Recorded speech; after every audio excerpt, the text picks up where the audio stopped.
ऐसा नहीं कि ओमकार का उच्चारण करो और आंख बंद ही करना है, कोई जरूरी नहीं है।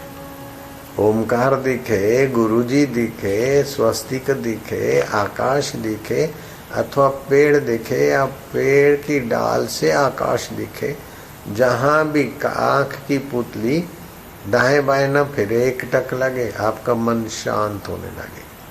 थोड़ी देर में आप उस ब्रह्म, भले पता न भी चले, और पता खोजना नहीं, भगवान जाना नहीं जाता, भगवान जानने का विषय नहीं है, मानने का विषय है। मानकर शांत हो जाओ। सो जाने जासु देहु जना ही, जब वो जताना चाहेगा तो अपने आप तुम्हारी बुद्धि में चिन्मय सत्ता, आप दुनिया को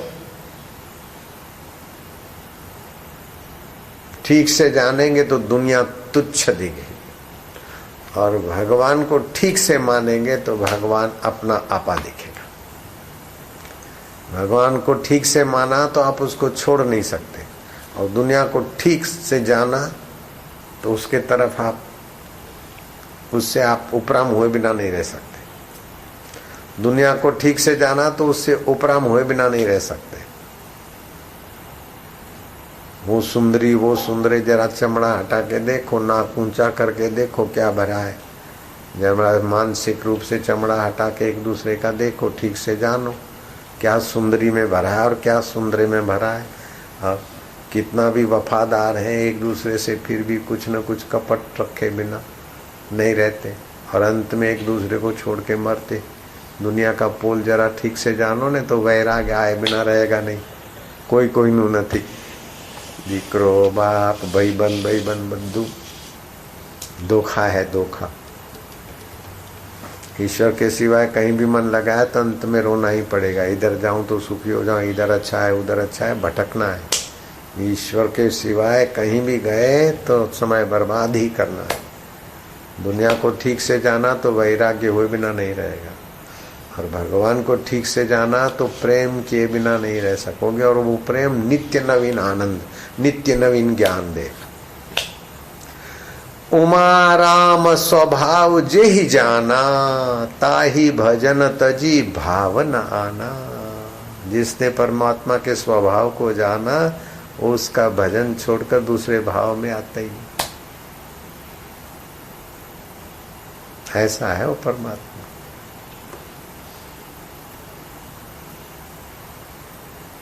हर एक बार उसमें तुम्हारी बुद्धि टिक गई तो बुद्धि उस सत्य से भर जाएगी। जैसे अग्नि में लोहा टिक गया तो अग्नि रूप हो गया,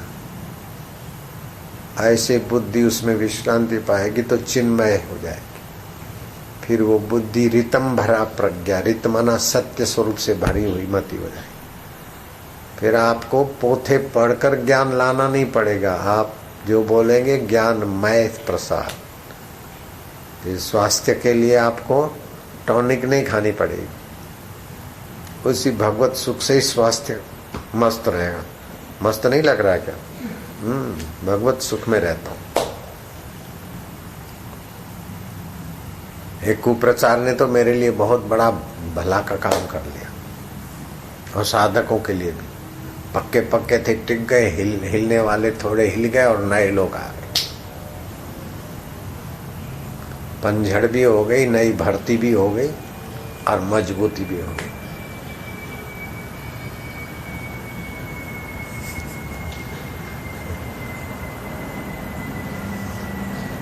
नारायण हरि नारायण हरि नारायण हरि। भगवत प्रसाद या मति बन जाती। मति न लगे। भगवान अपनी बुद्धि भगवान को नहीं जान सकती, लेकिन भगवान हमारी बुद्धि को जानते। ऐसा समझ के हमारी बुद्धि भगवान में शांत हो तो भगवत प्रसाद या बुद्धि बन जाती। फिर चलते चलते तत्व प्रसाद या बनती। तब होती है ब्राह्मी स्थिति, वो गुरु की कुंजी लगती। भगवत प्रसाद या बुद्धि बनाकर फिर तत्व प्रसाद या बुद्धि जब गुरु ठान लेते हैं कि पात्र है, ले भाई, और वो पात्र भी जरा छटपटा दिखे तो हो जाती है ब्राह्मी स्थिति प्राप्त कर कार्य रहे नाशिश। फिर उसको करने योग्य कुछ नहीं रहता। उसके लिए वैंकुट वैंकुट सब बोना हो जाता है। स्वर्ग वर्ग तो वो अपने शिष्य को भेज सकता है स्वर्ग में,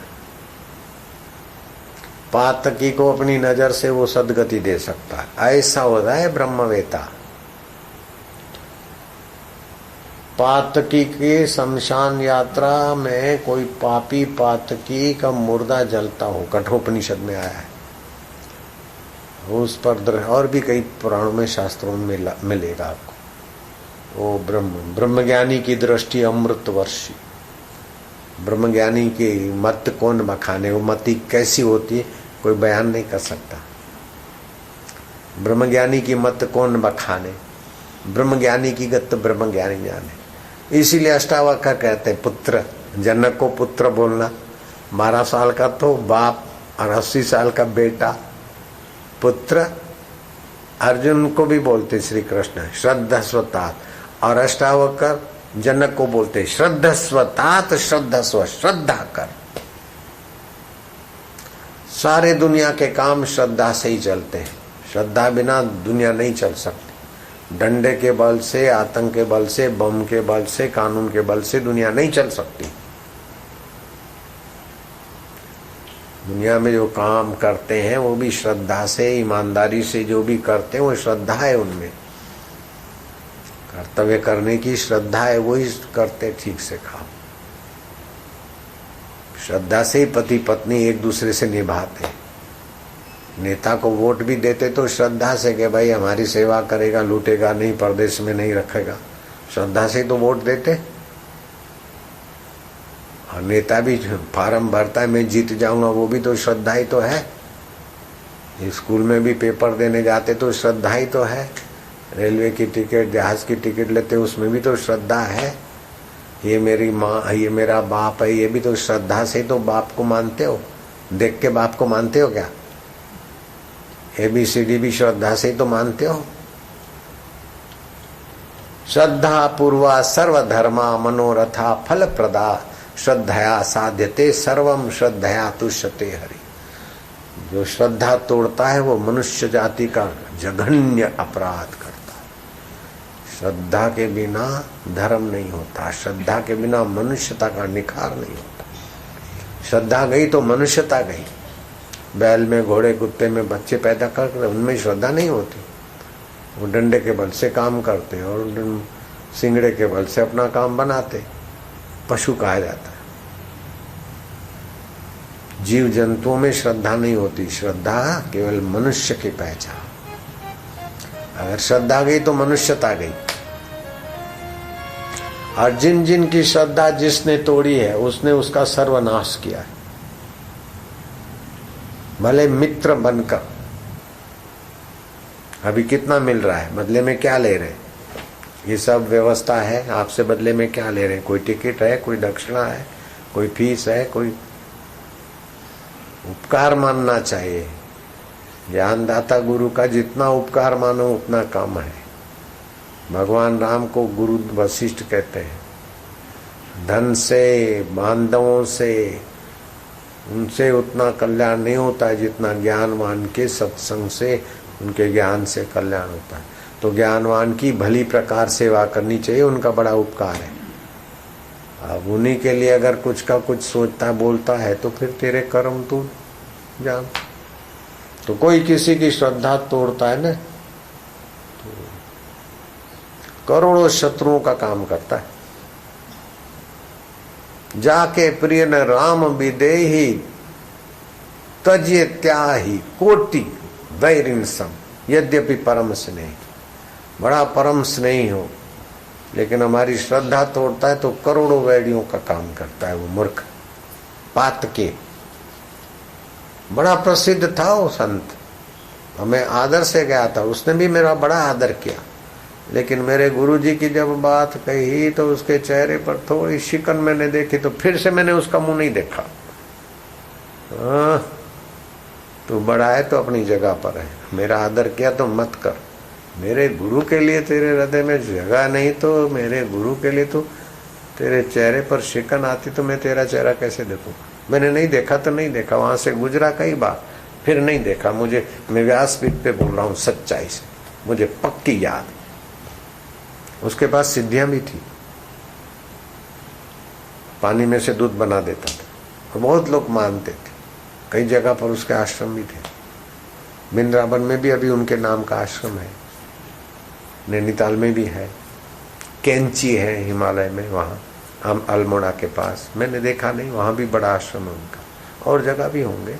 हम अच्छे थे लेकिन मेरे काम के नहीं थे, क्योंकि मेरे गुरु के प्रति उनके मन में थोड़ा घिसा पिटा थी ग्रंथि। वो सफेद कपड़े वाले, फिर उसने वो नाम लिया, वो उनके यहाँ रहते, ऐसा करके वो मेरे को अपने पास रखना चाहते थे, अथवा मेरे को उनसे हटा के थोड़ा अपनी गद्दी सौंपना चाहते होंगे या जो भी करना चाहते। लेकिन मैं ये मठ मंदिर लेने के लिए तो घर छोड़ा नहीं था। मुझे तो सतगुरु से जो मिला है उसके आगे मठ मंदिरों की संपत्ति कुछ भी नहीं है। इंद्र की संपत्ति भी कुछ नहीं है, ऐसी संपत्ति मेरे पास है। इनकम टैक्स को अगर दम हो तो ले जाए मेरी संपत्ति, निहाल हो जाएगा। चोरों को दम है तो मेरी संपत्ति ले जाए, निहाल हो जाएंगे। और मेरी संपत्ति वो है कि चोर चुरा नहीं सकते, इनकम टैक्स वाले छीन नहीं सकते, क्योंकि उनके पास भी उतनी छुपी है। केवल मैं दिखाऊंगा बस, भैया ऐसे पालो। ये आत्म संपत्ति है, परमात्मा संपत्ति है भैया। ये कोई बाहर के रुपए पैसे सोना चांदी डॉलर ये असली संपत्ति नहीं है। असली संपत्ति आत्म माधुर्य, आत्म सुख।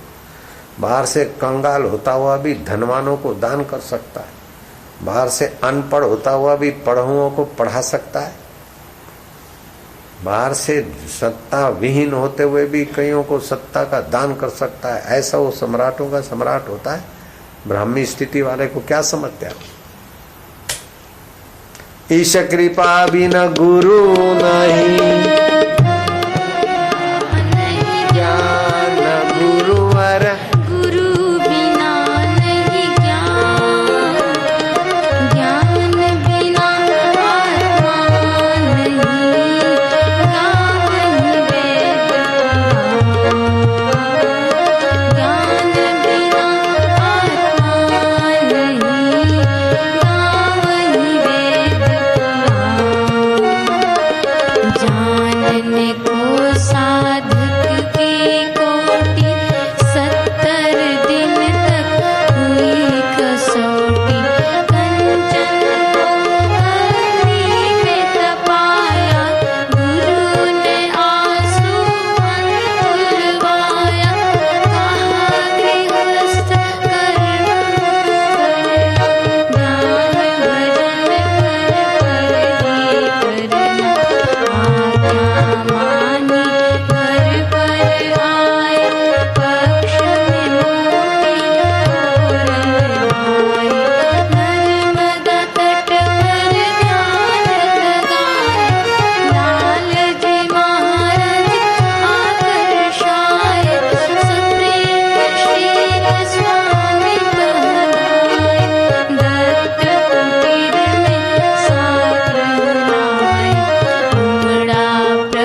ईश्वर प्राप्ति कठिन है?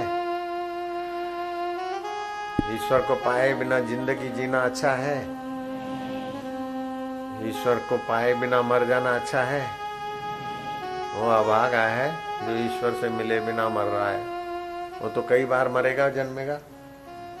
ईश्वर को मिले बिना जो मर गया उसका तो मरना चालू ही रहेगा। नहीं, कितना भी धन कमाया, क्या क्या क्या, ईश्वर को पाए बिना मरा तो मंदासु मंद मतया।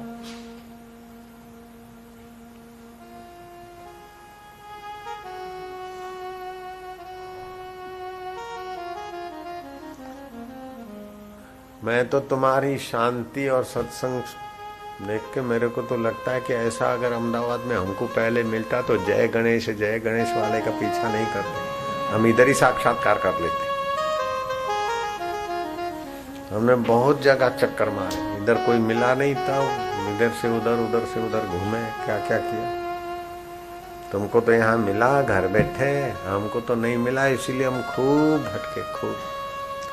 छछुंदर हमारे पैर फूंक फूंक के खा जाते हैं, पैरों की चमड़ी। ये पैर तो चमड़ी बाद में आई है, तलवे चाट जाते थे। ऐसा ऐसा कष्ट सहा, क्या क्या पापड़ वेले। ऐसा सत्संग मिलता तो ये सब करने की जरूरत ही नहीं पड़ती। तुम लोग कितने भाग्यशाली हो। अगर कदर नहीं करते हो तो जो कदर नहीं करता वो कितना बेवफा है।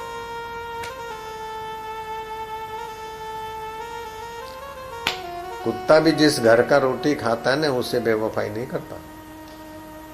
करता है क्या? जहां की रोटी खाए और फिर वो निंदा करे या बेवफाई करे तो वो कुत्ते से भी नीचे चले जाते। कहां जाके उनके कर्मों का ठिकाना होगा भगवान जाने। ईश्वर अल्लाह तेरे नाम सबको सन्मति दे भगवान, लेकिन सन्मति लेना चाहे तब न, भगवान तो देते भी चाहे। इसको करना है, गिरना है। इसलिए श्रद्धा मनुष्य की पहचान है, श्रद्धामयी पुरुष। विनोबा भावे कहते हैं जो अंधश्रद्धा बकते हैं, ऐसे मूर्खों को पता नहीं कि श्रद्धा ही अंधी होती है। क्या अंधश्रद्धा कहना भी तो अंधश्रद्धा है। अंधश्रद्धा जो बकते हो किस आधार पर?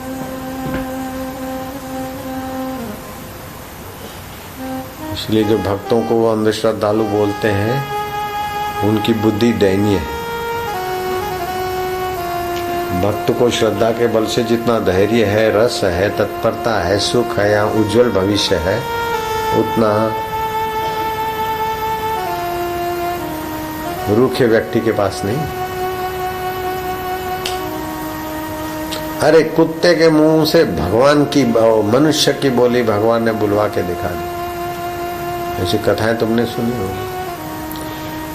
और डूब रहे थे और किसी ने पीछे से पकड़ा और किनारे लाके रख दिया। ऐसा भगवान की सत्ता ही। यहाँ शिवलाल काका के बेटा और उसकी पोती डूब रहे थे, किसने आके किनारे किया। ऐसे अखंडानंद गंगा जी में बहे जा रहे थे, कोई सहारा नहीं था, कौन आया पकड़ के ले आया। कभी भूखे रहे तो खिलाने को कैसा रूप आ गया। खाली मेरे को नहीं, अखंडानंद महाराज को और उड़िया बाबा को भी खिलाने के लिए भी बालक रूप लेकर आया। मेरे को किसान के रूप में खिलाने वाला आया। ये कौन है? अरे ईश्वर अंश जीव अविनाशी चेतन विमल सहज सुख राखते। ईश्वर थे, ईश्वर हैं और ईश्वर ही रहेंगे। तो ईश्वर के प्रति श्रद्धा आस्था करो तो यक्ष भी है, किन्नर भी है, गंधर्व भी है, भूत भी है, प्रेत भी है, पुण्य भी है, पाप भी है। कर्म का फल भी मिलता है। मन माना आचरण ना करो, शास्त्र के अनुसार अपना मंगल करो, अपना श्रद्धा भक्ति से आगे बढ़ो और दूसरों की श्रद्धा भक्ति दृढ़ करो। किसी की श्रद्धा तोड़ते हो तो तुम अपना ही विनाश करते हो। उसको भी अशांति होगी जो श्रद्धा टूटने में सहयोग। मैंने सुना है, देखा है, जिनकी श्रद्धा टूटी उनके घर में अशांति आ गई, खिन्न हो गए। उनकी मस्ती चली गई, आनंद चला गया, घर में झगड़े चालू हो गए, खिन्नता चालू हुई, बेचैनी चालू हुई। श्रद्धा गई, पैसा गया तो कुछ नहीं गया, स्वास्थ्य गया तो कुछ कुछ गया, और श्रद्धा गई तो सर्वनाश हुआ। पैसा गया तो कुछ नहीं गया, स्वास्थ्य गया तो कुछ कुछ गया, और श्रद्धा गई तो फिर स्वास्थ्य नहीं रहेगा, पैसे का भी सुख नहीं रहेगा, बरकत भी नहीं रहेगी। पैसे का आंकड़ा तो बढ़ जाए, हो सकता है, लेकिन वो पैसा वित्त होगा, विताड़े नु नाम वित्त, लक्ष्मी नहीं रहेगी। लक्ष्मी नारायण से मिलाती है और वित्त विताड़े हैरान करेगा। રોક પોપ મ્યુઝિક કરાવે, પૈસા તો છે અમેરિકામાં, દુખી બી એટલા છે। राम सुखदास महाराज 93, 94, 95, 98, 99 साल के हुए। कभी कभार हमारा जाना होता था उधर, तो ऐसे वैसे टाइम पे गए तो उनके सेवक बोलते कि महाराज जी को खबर तो कर दिया है, लेकिन अभी महाराज जी जप कर रहे हैं, जप पूरा करके आएंगे, मिलेंगे। तो हम इंतजार करते, महाराज जप करके फिर आते मिलते। तो वैसे तो उनके जिह्वा से तो ऐसे ही रटन होता रहता था, और उनका स्वास्थ्य कुछ इधर उधर हुआ तो खून जांच करने के लिए भेजा, तो उसमें भी जप का प्रभाव दिखा। मतलब इतना जप उनका गहरा उतर चुका था, फिर भी माला तो करते ही थे नियम। भगवान नाम की बड़ी भारी महिमा है। नाम जपत मंगल दिशा दशाओं। तो भगवान नाम जपने से ही भगवान में रुचि होगी, और भगवान नाम जपने से ही सत्संग में रुचि होगी, और सत्संग में रुचि से भगवान में रुचि होगी। जिनकी सत्संग में उचित रुचि नहीं है, वो उसकी भगवान में रुचि नहीं होगी, और जिनकी जप में रुचि नहीं, उनकी सत्संग में रुचि नहीं होगी, और जिनकी जप और सत्संग में रुचि नहीं है, उनको जीवन रसमय नहीं दिखेगा, भटकू बन जाएंगे, जहां भी जाएंगे उपद्रवी बन जाएंगे, माथे पड़ू थे जैसे। फिर हाई बीपी, लो बीपी, रोग का घर बन जाएंगे ऐसे पापी लोग। जो उपद्रवी होते हैं वो पातकी हो जाते हैं, पातकियों को रोग ज्यादा घेर लेते हैं। तो भगवान नाम जपने से पातक मिटते हैं और निरोगता मिलती। जितना बक बक करते, राग द्वेष करते, लड़ाते झगड़ाते, ऐसे उतने पातक बढ़ते, उतने ही फिर रोग आ जाते। बुढ़ापे में रोग आते तो हमको क्यों नहीं आते? बड़ी उम्र में रोग आते तो राम सुखदास जी तो 99 साल के, खास रोग नहीं रहे, क्योंकि जप करते। नारायण बापू 100 साल के, खास रोग नहीं रहे, कभी कभार थोड़ा हुआ नहीं तो नाम जपने में और सात्विक खान पान में, सात्विक विचार में अपने को भी फायदा होता है और वातावरण को भी फायदा होता है। और जो लोग बक बक करते रहते हैं वो अपना भी दिमाग खराब होता है, जहाँ रहते हैं ना वो जगह भी अमंगलकारी हो जाती। इसीलिए जापक मौनी साधु जहाँ रहते हैं वो जगह तीर्थत्व में बदल जाती, और फालतू लोग जहाँ रहते हैं, जैसे दुष्ट रहते हैं, ऐसी वो भूमि भी गंदी हो जाती। 50 वर्ष पहले, अभी कुछ दिन पहले, 10-12 साल पहले मेरे पुरानी कैसेटों में होगा ये प्रसंग कि यूरोप में कोई चर्च का निर्माण हुआ और उसका ओपनिंग सेरेमनी था। तो उद्घाटन था, तो उस उद्घाटन के समय जिनको जो कुछ भाषण करना था, ये वो कुछ करना था, पैसे वैसे जैसे निकलवाना है, वो सब अपना धंधा पूरा हुआ। फिर बोले चलो प्रेयर करते। प्रेयर करना, प्रार्थना करना तो अच्छा है, तो प्रार्थना के बाद तो शांति होनी चाहिए, आनंद होना चाहिए, लेकिन सबके चित्त उद्विग्न हुए। तो कुछ समझदार लोग भी तो होते हैं सब जगह, तो बोले हमको प्रेयर से जो पीस मिलना चाहिए, शांति मिलनी चाहिए, वो कुछ नहीं हुआ। बड़े गंदे विचार आ रहे थे। तो दूसरे ने भी कहा कि मेरे को भी यही प्रॉब्लम हुआ। ऐसे करते करते सभी ने बोला कि हमको भी ऐसे ही विचार आए। तो कैसे विचार आए थे कि अच्छा नहीं लग रहा था कि उनको मार काट के बस हिंसक विचार आ रहे, क्रिमिनल माइंड हो गया था। तो सभी का क्रिमिनल माइंड हो गया, क्या कारण होगा? तो चलो पता लगाओ। पता लगाते लगाते ये जगह कब लिया, उसके पहले किसके पास थी, उसके पहले किसके पास थी। 50 साल पहले वहां कसाई खाना था, मार काट मतलब हिंसक प्रवृत्ति थी। अब 50 साल में 50 बार बरसातें पड़ी, खोदकाम भी हुआ, कई लोग आए गए, लेकिन 50 साल पहले जो कसाई खाना था जिस जगह पर, उस जगह पर वो प्रार्थना स्थली बनी। तो कसाई खाने के विचार आने लग गए। तो कई बार हमने कथा सुनाई, अन्न बगड़े तो मन बगड़े, पानी बगड़े तो वाणी बगड़े। तो देव ऋषि नारद जी नारायण नारायण गुणगान करते करते सती अनुस्या का आश्रम नर्मदा किनारे अपने मोलेथा से 10-12 किलोमीटर के अंतर पे होगा, वहां विचरण करते करते गए। शुकदेव जी और व्यास जी का आश्रम भी 3-4 किलोमीटर अंतर पे है। अपना जो आश्रम है उससे 3-4 किलोमीटर के अंतर। तो वहां सब ऋषि मुनि संत रहते थे, तो नारद जी उधर आते जाते होंगे। तो चलो शुकदेव जी से मिले, व्यास जी से मिले, तो अनुस्या आश्रम में गए। तो अनुस्या अत्रि ऋषि और अनुस्या की भी जिंदगी जप ध्यान में मौन में रहती थी, इसलिए सीता जी को राम जी ने कहा कि इनसे उपदेश लो।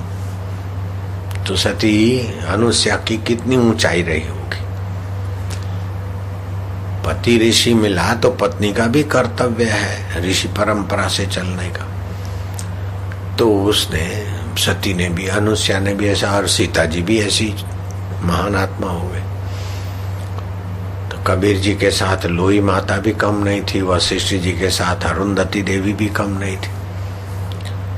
तो उन्होंने ऐसे ही रामकृष्ण के साथ शारदा माँ भी कम नहीं थी साधन भजन में। गौरांग की पत्नी भी बहुत आगे बढ़ी चढ़ी थी। तो सती अनुस्या गए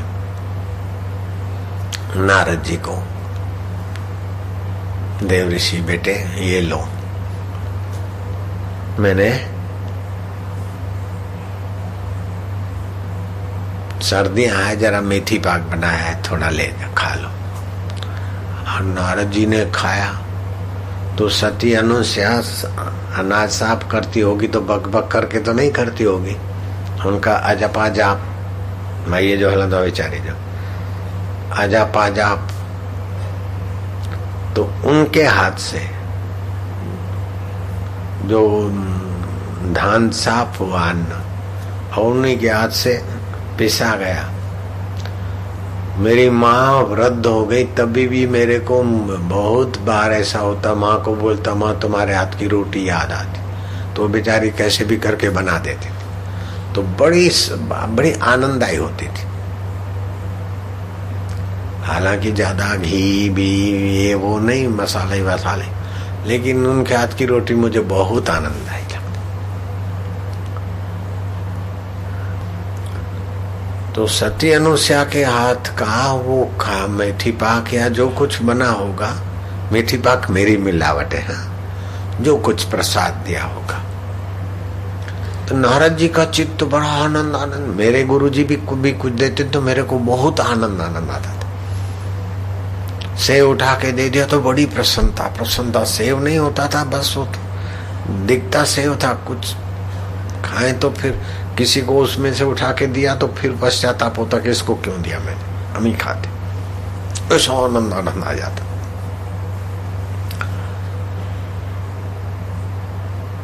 महापुरुषों के अपने व्यवस होते हैं, अपनी दृष्टि होती है, अपना शुभ भाव होता है, तभी तो वस्तु प्रसाद बनती है। तो सती अनुसया भी महापुरुषत्व से संपन्न थी। नारद जी का हृदय बड़ा आनंद आनंद। तो ब्रह्मलोक में गए तो ब्रह्माणी ने, लो खाओ कुछ बेटे, कैसा लगा? स्त्री जात अपने गहनों की, अपने कपड़ों की, अपनी वस्तु की सराहना सुने बिना रहती नहीं। कैसा लगा? कैसा लगा?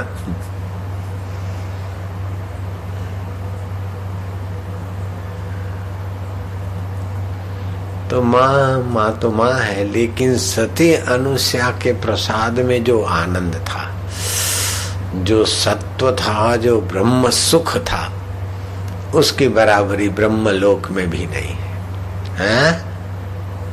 क्या माँ? अब एक स्त्री दूसरी स्त्री की सराहना सुनने में सहमत नहीं रहती भीतर से, ऐसा भी लगभग ऐसी मानसिकता हो। माँ सच्ची बात तो कहनी पड़ेगी, सत्य अनुसया के हाथ का क्या प्रसन्नता थी, क्या सत्य। भजन करना नहीं पड़े, भजन के फल की प्राप्ति हो जाए, ब्रह्म सुख, बहुत आनंद आता है।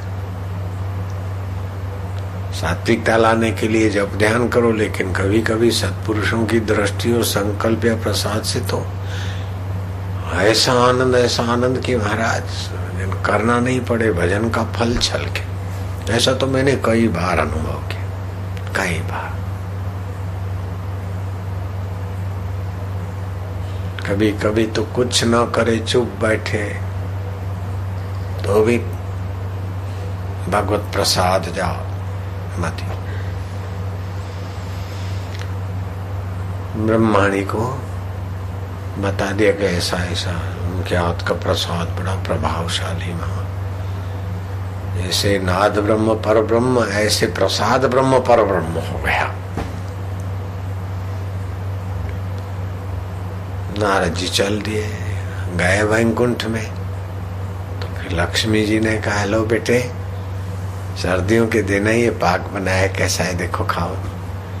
खाया, कैसा लगा? अच्छा बनाया ना? कैसा लगा? भाई कोई वस्तु दे, उसकी सराहना न सुने तो वो भाई कैसे रहे? माँ अच्छा तो बना था, लेकिन सती अनुसया की तो क्या मस्ती थी, क्या भजन। कैसे अन्न साफ किया होगा मौन रहकर, शांत होकर, पवित्र चित्त से। कैसे पिसा होगा पवित्र भाव से, कैसा वो बना होगा। और माँ उन्होंने तो जो दिया, वो मेरी माँ ब्रह्माणी के हाथ से मिली हुई चीज में भी वो आनंद नहीं था, और यहाँ भी ऐसा नहीं लगता है। नारद जी ने देखा काम हो गया, ठीक जगह पे निशाना लगा है। ये बड़े पद पे बैठ के बड़ी बड़ी अपने को मानती, और दूसरे लोग आरती करते, पूजा करते, बड़प्पन में ही जीवन पूरा हो रहा है। असली बड़प्पन इनको पता ही नहीं, असली बड़प्पन क्या होता है। बड़े पदों पे आ गए, बड़ी जगह पर पूजा हो रही, बस। हाँ, जब काल आएगा, मृत्यु आएगी, तो बड़प्पन असली क्या है वो तो पता चलना चाहिए ना। नारद जी तो लोक मांगल्य ही तो संत का स्वभाव था। लक्ष्मी जी को झकझोर के नारद जी चले गए शिवलोक में। भगवान संब सदा शिव समाधि में मैया भोलेनाथ तो जब देखो तो ब्रह्म सुख में निसंकल्प दशा। बोले बेटे रहो, बैठो, समाधि खुलेगी, दर्शन होंगे, वार्ता होगी। लो मैंने ये बनाया, खाओ, कैसा लगता है? खाओ, तुम्हारा मंगल हो, ये बात नहीं है। तो ये बढ़िया है ऐसा बोलो, ऐसी मानसिकता होती लगभग। बहुत सारू बनायो, वाह छे कई सरस बनायो, सरस बनायो, तो कायम खबराव। પણ ઠીક મારા ભાઈ તો બીજી વાર આપે બી નહીં. એટલે અત્યારના લોકો જાણે છે મસ્કા પાલિશ આવી રીતે બહેનો પોસલાવ એટલે ખાવાનું સારું મળતું રહ્યા. અરે કે બેન તમે જે બનાવ્યું હતું ને યાદ આવે છે કે હે ખરેખર લાવ અત્યારે આ છે જુઓ ને કેવું લાગે છે, લઈ આવશે માસી. वो ब्रह्माणी ने दिया, लक्ष्मी जी ने दिया, पार्वती जी ने दिया, नारद जी ने खाया कि कैसा था? अच्छा था. लेकिन है પણ શું કહો છો? सती अनुसया ने तो क्या उसमें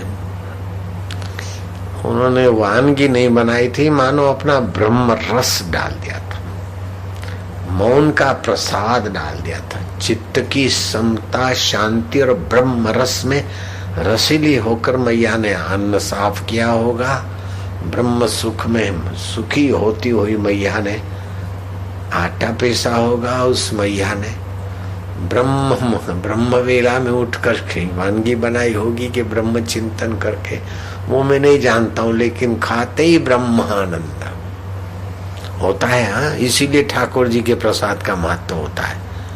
लेकिन आजकल नौकर बनाते, नौकर घंटी बजवा लेते. प्रसाद का महत्व यह है, ठाकुर जी को जिमाना है, इसलिए कितनी पवित्रता होनी चाहिए, कितना क्या होना चाहिए. इससे फिर वो प्रसाद का महत्व और खाने वाले का चित्त पवित्र होता है.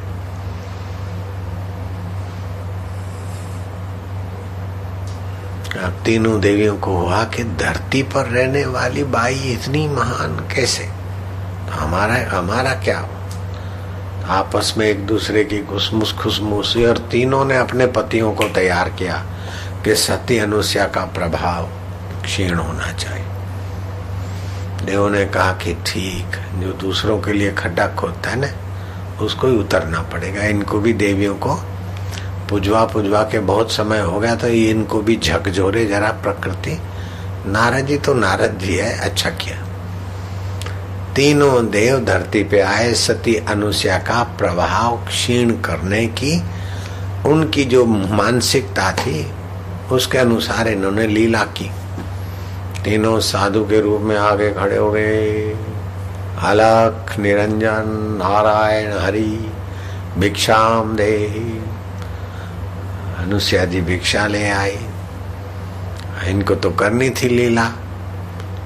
नारद जी ईश्वर संकल्प है, तो नारद जी के अंदर ब्रह्म परमात्मा ने वो संकल्प उठवाया. सती के पास गए, फिर माँ के पास गए, फिर वहां थोड़ा थोड़ा अपना क्रांति से शांति का प्रसाद बांटते गए. तो इन देवों ने भी सभी उसी सूत्रधार के हैं. ब्रह्मा विष्णु महेश के अंदर भी वही चैतन्य हुआ प्रभु. मैया भिक्षा ऐसे नहीं लेंगे, हमारी एक शर्त है. अगर उस शर्त से को स्वीकार करके तुम भिक्षा देती हो तो लेंगे, नहीं तो हम खाली जाएंगे. और जिसके द्वार से संत भूखे चले जाते हैं, निराश चले जाते हैं, उनकी तपस्या तेज प्रभाव नाश हो जाता है. हमको भिक्षा देना हो तो अपने छाती का हिस्सा मर्म स्थान खोलकर फिर भिक्षा दीजिए. नहीं तो हम ये चले. रुकना साधु बाबा. अंदर गई कि ये साधु बाबा के वेश में कौन लोग हैं. अनधिकार चेष्टा है. सचमुच में संत हैं कि फिर ऐसे वैसे होते तो ऐसा वैसा व्यवहार था. लेकिन ये तो संतों के संत ब्रह्मा विष्णु महेश और बाबाओं के रूप में ऐसी शर्त.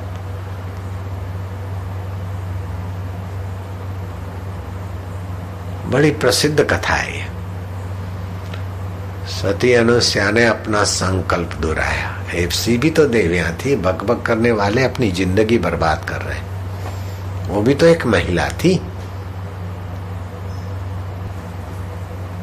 तो महाराज सती अनुसया ने गए अंदर, देखा कि ब्रह्मा विष्णु महेश. धारणा की अपनी.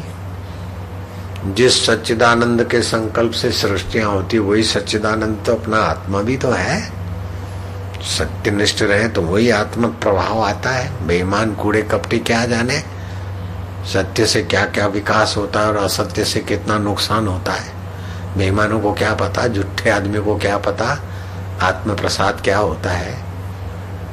जो जरा जरा बात में झूठ कपट करे उनको क्या पता सत्य अनुष्या कितनी महान हुई सत्य के कारण।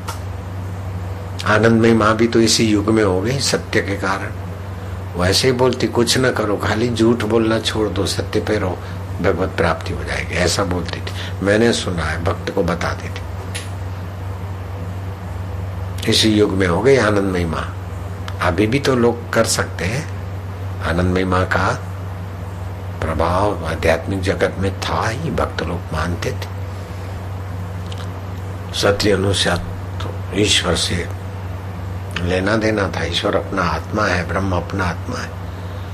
शांत हुई, अच्छा ये ब्रह्मा विष्णु महेश और मर्म स्थान खुले करके फिर भिक्षा लेंगे, कोई बात नहीं, चटाक से सूझ गया। किसी पुरुष के आगे मर्म स्थान खुले होते हैं तो स्त्री का पुण्य प्रभाव तेज क्षीण होता है, लेकिन मासूम बच्चे के आगे मर्म स्थान खुले तो क्या मर्म स्थान से भिक्षा ले लो ना। ओ सती आई अपने सतीत्व पे, अपने ब्राह्मी स्थिति के मस्ती। यदि वह संकल्प चलाए ब्रह्मा विष्णु बच्चा हो जाए और पानी लिया और मैंने अपने पति के सिवाय किसी और पुरुष को पुरुष न माना हो तो ऐसा करके अपनी एकाग्रता और संकल्प सत्व डालकर ये तीनों बाबा 6-6 महीने के उमा उमा करते हुए तीनों बाबा बालक हो जाए। हो गए नन्हे उमा उमा नहीं बोलो बोलो बोलो। तीनों को पालने में डाला, एक एक को भिक्षा पिलाई, लो खाओ पियो बेटे। क्या बात। जो दुनिया के सर्जनहार है उनको बच्चा बनाने की ताकत मनुष्य तेरे हाथ में। तो महाराज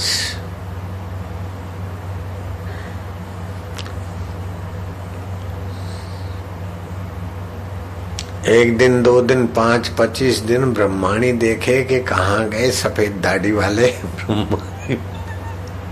तो कहाँ गए चतुर्भुजी नारायण।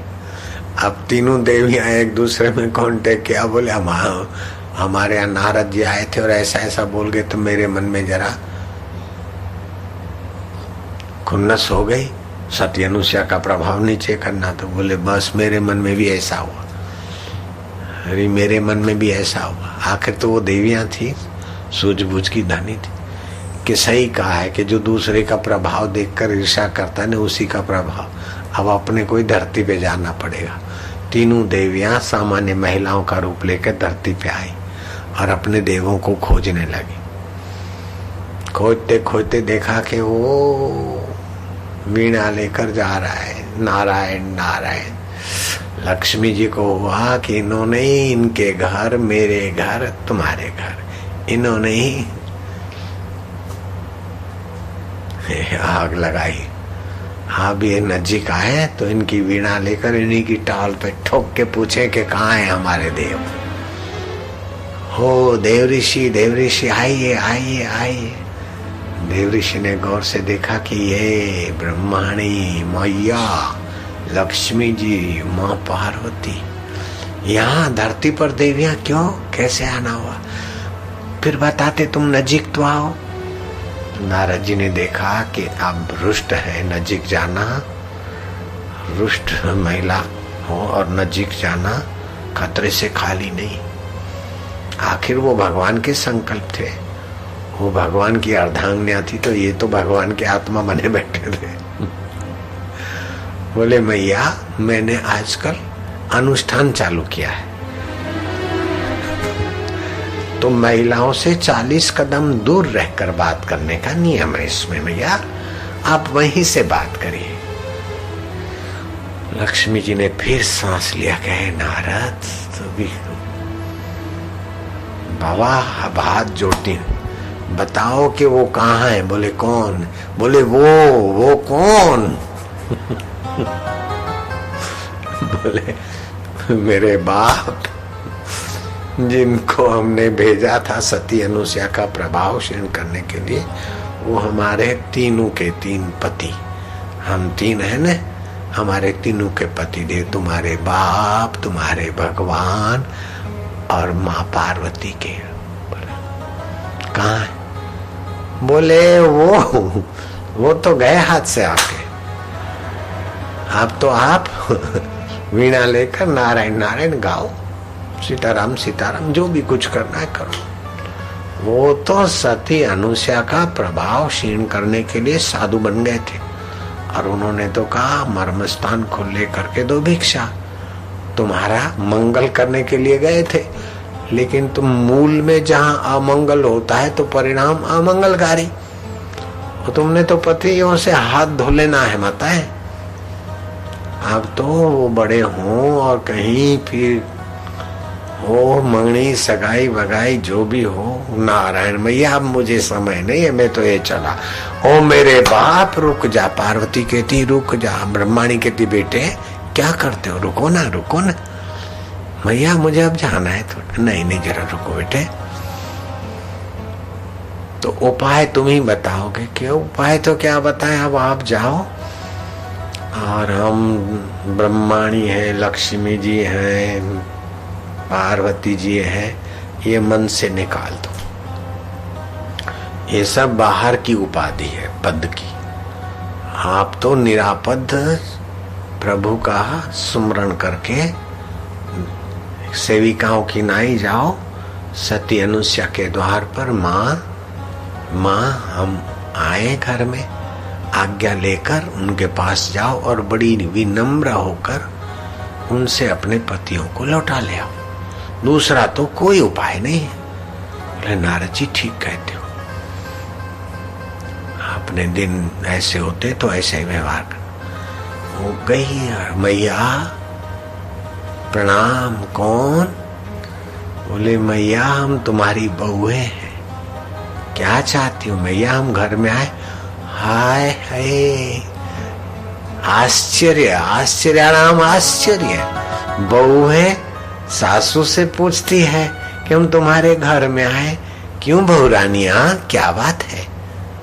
बोले मैया हमको संकोच हो रहा है, हमने आपके ब्रह्म सुख, ब्रह्म तेज, अद्वैत निष्ठा और पातिव्रत्य धर्म की महिमा न जानकर आपका प्रभाव क्षीण करने के लिए बड़ी भारी गलती की मैया। बेटी जो अपनी गलती जल्दी से स्वीकार करता है उसकी विपदाएं जल्दी मिटती, और जो अपनी गलती की रक्षा करता है उसकी गलती और बढ़ती है। मैया ये आप ही उपदेश दे सकती, नहीं तो आजकल मैया मूर्ख लोग तो अपनी गलती को गलती मानने को तैयार नहीं होते। क्या चाहती हो? मैया हमारी गलती हो गई, हमें हमारे पति हो। कोई बात नहीं है, लो बड़ा झूला है, तीनों लेटे हैं साथ में, अपना अपना पति पहचान के गोद में उठा के ले जाओ। 6-7 फुट की तो बहू और 5 फुट के पति।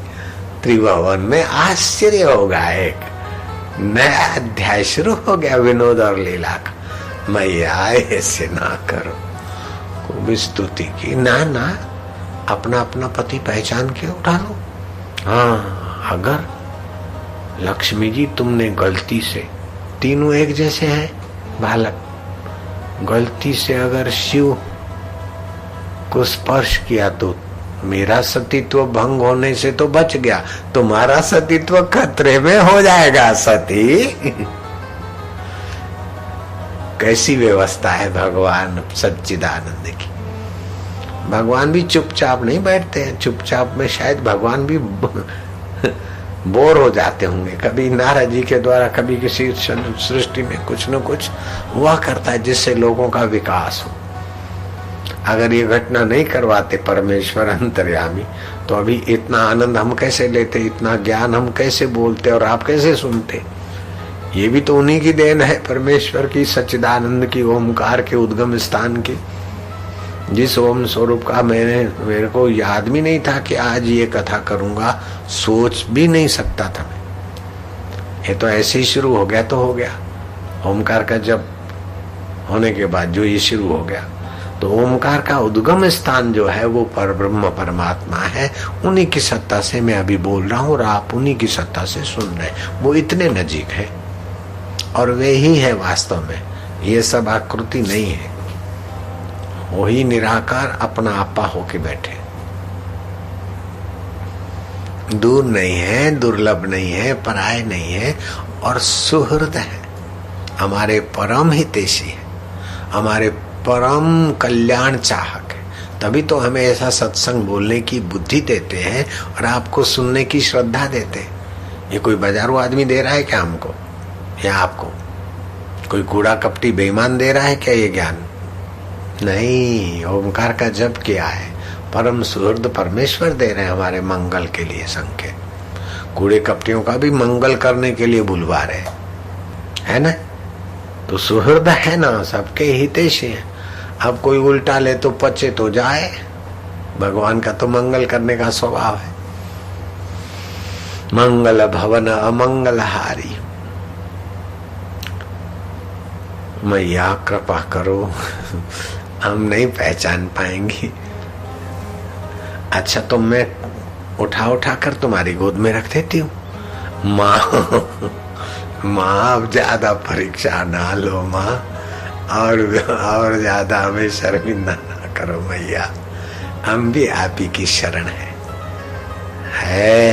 भारत की महिलाएं, कहाँ तो लक्ष्मी जी, कहाँ तो माँ पार्वती, कहाँ तो माँ ब्रह्माणी, इतनी ऊंच आत्माएं। और अनुसया को कहती कि मैया हम आपकी, कितनी योग्यता भगवान ने छुपा के रखी तुम्हारे, और तुम जरा जरा बात में सासू से झगड़ा, बहू से झगड़ा, देरानी से झगड़ा, बक बक करके हाई बीपी लो बीपी की आग में, इस बीमारियों में पच पच के कौन से नरक में जाने का काम करती हो? क्यों बक बक में समय गंवाना? लाई पानी और देवादिदेव जैसे थे वैसे अपनी महिमा में प्रकट हो जाओ। हमारा छिटका तो तीनों देव है। माँ इस घटना से धरती पर एक इतिहास रचा गया। नारद जी को अंतर चेतना मिली उस परब्रह्म। कोई भी महिला अपने को तुच्छ, दीनहीन अथवा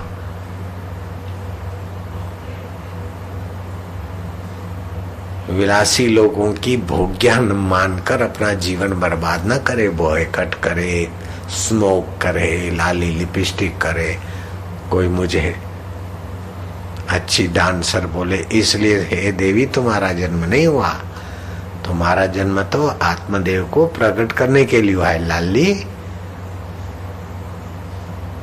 भोगी लोगों की आगे नर्तकियां होने के लिए अथवा लाली लिपस्टिक करके उनकी भोग्या बनने के लिए तुम्हारा जन्म नहीं हुआ देवी बेटी। तुम्हारा जन्म हुआ है जन्मदाता परमेश्वर को पाकर मुक्त आत्मा, महान आत्मा होने के लिए। संसार तुम्हारा घर नहीं, 2-4 दिन रहना है यहाँ। कर याद अपने आत्मा की, शाश्वत जहाँ खजाना है। तीनों देव प्रकट हो गए। मैया कहाँ? ब्रह्मा, विष्णु, महेश और सती अनुसया को कहते अत्रि पत्नी को मैया। कहाँ पर? अपना जो आश्रम है उससे 10 किलोमीटर अंतर पर सती अनुसया का आश्रम, वहां ये घटना घटी नर्मदा किनारे। मैया वरदान मांग लो कि हे देव, अभी तो मैंने, ये कथा लंबी है, मैंने शॉर्ट कर दी। अत्रि ऋषि आए और तीनों बालक तो कि आप ही की संतान है। फिर ये बहू आई कि कौन है कि आप ही की बहू है। देवी ये तू क्या रचती हो? तो इस प्रकार की कथा विस्तृत है।